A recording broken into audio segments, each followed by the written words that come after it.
राजनाथ सिंह जी ने 148 करोड़ लोगों का अपमान किया। राजनाथ सिंह ने मेरे शहीदों का अपमान किया। जो इस और ये कमजोर रक्षा मंत्री नाम लेने में शर्म आ रही है उनको। या तुम्हें सुनवाई नहीं है, या सुनवाई नहीं है, या तुम्हें इज्जत नहीं मिलती, वहां जाके बेइज्जत करने की क्या मतलब है? एससीओ समिट के अंदर राजनाथ सिंह खूब जोर जोर से दहाड़े, शेर की तरह दहाड़े और पाकिस्तान को सुनाया, चीन को सुनाया, लेकिन उससे कुछ फर्क पड़ा क्या उसे? ये सब बेकार की और बकवास की बातें हैं, मैं आपको बताऊं।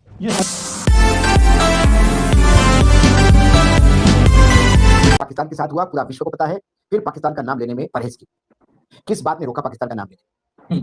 हमने पाकिस्तान पे ऑपरेशन सिंदूर पाकिस्तान के खिलाफ लॉन्च किया था। नाच का नाम लेके उजागर नहीं कर सकता, वो देश कितना कमजोर होगा ये दिखाई देता है। आज राजनाथ सिंह जी ने 148 करोड़ लोगों का अपमान किया। राजनाथ सिंह ने मेरे शहीदों का अपमान किया। जो इस छंद जो युद्ध हुआ छोटा उसमें जो शहीद हुए। आज राजनाथ सिंह ने मेरे फौजों का अपमान किया। हमारे फौज ने टारगेट पाकिस्तान किया और ये कमजोर रक्षा मंत्री नाम लेने में शर्म आ रही उनको पाकिस्तान की। क्यों जाते ऐसे संगठन में जाकर बेइज्जत करवानी होती है? या तुम्हारी सुनवाई नहीं है, या सुनवाई नहीं है, जहां तुम्हें इज्जत नहीं मिलती वहां जाकर बेइज्जत करने की क्या मतलब है? क्यों प्रधानमंत्री गए थे G7 में? क्या हुआ G7 में? बहुत बोला है प्रधानमंत्री ऐसे इशारों में। क्या G7 ने कोई आतंक के खिलाफ प्रस्ताव पारित किया? G7 के लोगों ने इधर से सुना और इधर से निकाल दिया। जहां तुम्हारे शब्दों की कीमत नहीं, वहां शब्द खर्च नहीं करने चाहिए।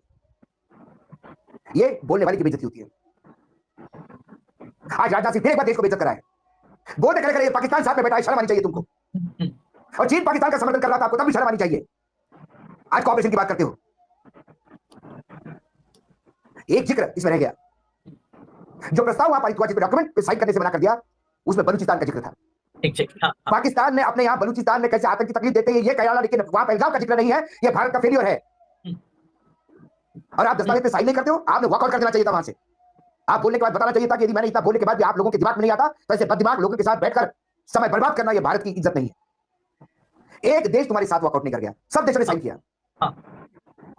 इसके मायने आपने वो भी कहा कि हमने 11 डेलीगेशन भेजे विदेशों में बताने के लिए पाकिस्तान। और 11 डेलीगेशन क्या करके आए? राजनाथ जी जरा पूछिए उनको जाके। गाने गा के आए, शॉपिंग करके आए, पर्यटन करके आए, फोटो खिंचवा के आए।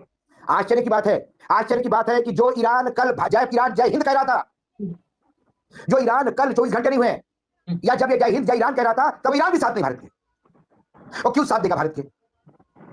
क्यों साथ देगा जब अंतरराष्ट्रीय कानूनों का उल्लंघन हुआ? इजराइल वहां आक्रांत बनकर अटैक करता है, अमेरिका अटैक करता है, और शंघाई कॉर्पोरेशन ने जब उस ईरान के खिलाफ, ईरान के फेवर में, ईरान का समर्थन करते हुए, ईरान का साथ देते हुए शंघाई कॉर्पोरेशन ऑर्गेनाइजेशन ने प्रस्ताव पारित किया, तो भारत ने उनको लिख के दिया कि हम इस प्रस्ताव के साथ नहीं है।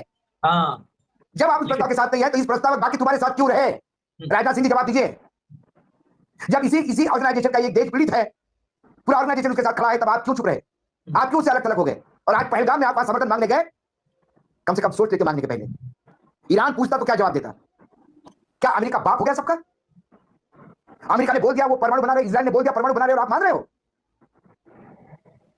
और यूनाइटेड नेशंस कह रहा है कि वो नहीं बना रहे हो, तो आप उसको सुनने को तैयार नहीं हो। क्योंकि शंघाई कॉर्पोरेशन के खिलाफ, उस प्रस्ताव के खिलाफ आपको जाना था, या आपके बाप ने आपको फोन करके बोला था? शर्म आती है।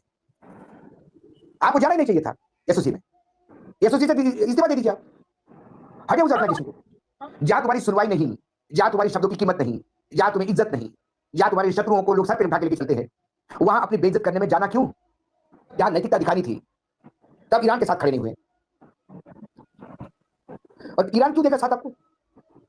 ईरान ने भी कल धन्यवाद दिया, पत्रकारों का दिया, मेंबर ऑफ पार्लियामेंट का दिया, ऑर्गेनाइजेशंस का दिया, इंडिविजुअल्स का दिया, प्रोफेसर्स का दिया, लेक्चरर्स का दिया, भारत के हर नागरिक का दिया जिन्हें उनको साथ दिया, लेकिन सरकार का जिक्र नहीं किया। पाकिस्तान को ललकारता था, चीन को ललकारता था, अमेरिका को ललकारता था, पत्थर का जवाब ईंट से देने को बोलता था, और रात को घर के बाहर तो कुत्ते भौंकते तो निकलता नहीं घर से बाहर। तो ऐसी ही स्थिति भारत की हो गई है, चाहे G7 में जाओ या एसओसी में जाओ। ये पोपटपंची है, सुनता कोई नहीं है, सुनता कोई नहीं। और उनको लगता है कि पूरा विश्व भारत है। मोदी जी को समझ नहीं आ रहा कि ऐसी कौन सा उल्कापात हो गया, ऐसी कौन सी मिसाइल है जो उनको आकर लग गई, हिट करके चली गई। भाई हमें कोई पूछता ही नहीं है, हमारी कोई हैसियत ही नहीं है। अल्टीमेटली इतनी बड़ी बड़ी वॉर चल रही थी, यूक्रेन वॉर थी, इजराइल गजा की हिजबुल्लाह की वॉर थी, इजराइल और ईरान की वॉर थी। इसके अलावा जो